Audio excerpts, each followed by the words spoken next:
আসসালামু আলাইকুম বন্ধুরা, সবাই কেমন আছেন? আশা করি সবাই ভালো আছেন। আজকে কিন্তু নতুন একটা ভিডিও নিয়ে আসলাম আপনাদের মাঝে। আমরা সবাই চলে যাচ্ছি ঢাকার উদ্দেশ্যে। আমাদের উদ্দেশ্য হলো একটা মোবাইল কেনা। মোবাইল কেনার জন্য চলে যাচ্ছি বসুন্ধরা শপিং মলে। যারা যারা আমার এই ভিডিওটি দেখতেছেন অবশ্যই একটু টানাটানি করবেন না, সম্পূর্ণ ভিডিওটুকু দেখবেন, পাশে থাকবেন ইনশাআল্লাহ। আমরা কিন্তু অলরেডি চলে আসছি বসুন্ধরার সামনে। বন্ধুরা, বসুন্ধরার সামনে এসে একটু ঘোরাঘুরি করে একটা পিক নিয়ে নিলাম। আমি আমার উমর বন্ধুকে আসতে বলেছিলাম, ওই যে আমার পিছনে দেখতে পাচ্ছেন আমার উমর বন্ধুকে।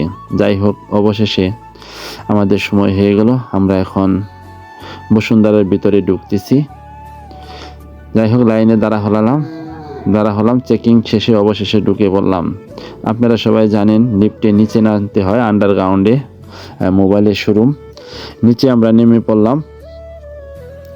অনেক সুন্দর একটি লিফট ছিল। যাই হোক, আমরা কিন্তু গরিব মানুষ। আমি আমার জীবনের প্রথম চলে আসা এই বসুন্ধরাতে।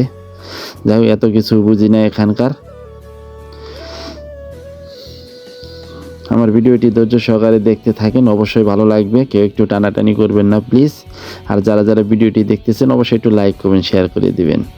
সামনে কিন্তু আমার উমর ফারুক ভাই হাঁটছেন, আর আমি আমার এক বন্ধুকে নিয়ে গেছি, কারণ ওই মোবাইল সম্বন্ধে একটু বুঝে, আমার এতটা আইডিয়া নেই।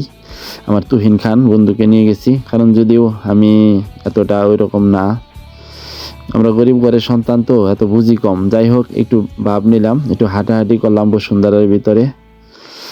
পাশে ছিল গাছ লাগানো ছিল। অবশেষে মোবাইল দামাদামি করে মোবাইলটা নিয়ে নিলাম। এখন মোবাইলটি ওপেন করা হচ্ছে। মাশাআল্লাহ বন্ধু, এই হলো সেই মোবাইল। অবশেষে মোবাইলটি নিয়ে নিলাম। বন্ধুরা, এই সেই মোবাইল। আসলে আমি বলবো না কত দিয়ে নেওয়া হলো। IPhone 16 pro max.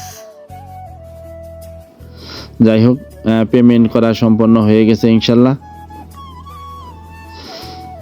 ওনারা টাকাগুলো গুনে নিচ্ছে। আমরা অবশেষে মোবাইল হাতে নিয়ে বিদায় হয়ে নিলাম, এখান থেকে বের হয়ে যাচ্ছি। অবশ্যই টানাটানি না করে আমার সম্পূর্ণ ভিডিওটি দেখবেন। যদি ভালো লাগে অবশ্যই লাইক কমেন্ট শেয়ার করবেন। অবশ্যই আমরা গাড়ি নিয়ে গিয়েছিলাম, গাড়িটা পার্কিং রাখছিলাম নিচে। পার্কিংয়ের ওখানে তিনি গাড়িটা বের করে একটু চা খেয়ে নিলাম। এই দিদি খুব সুন্দর চা বানায়, এর জন্য ওনার কাছ থেকে এক কাপ চা খেলাম। চা খেয়ে এখন রওনা দেবো ইনশাল্লাহ আমাদের বাড়ির উদ্দেশ্যে। সুন্দর, ঢাকার পরিবেশটা কিন্তু অনেক সুন্দর। যদিও আমি প্রথমেই বলেছিলাম বসুন্ধরাতে আমি ফার্স্ট গিয়েছিলাম। টানাটানি না করে অবশ্যই সম্পূর্ণ ভিডিওটুকু দেখবেন। ভালো লাগলে সুন্দর কমেন্টস করবেন ইনশাআল্লাহ। আর সবাইকে অনেক অনেক ধন্যবাদ জানিয়ে আমি আমার বিদায় নিতে চাচ্ছি। সবাই ভালো থাকবেন, সুস্থ থাকবেন। আল্লাহ হাফেজ।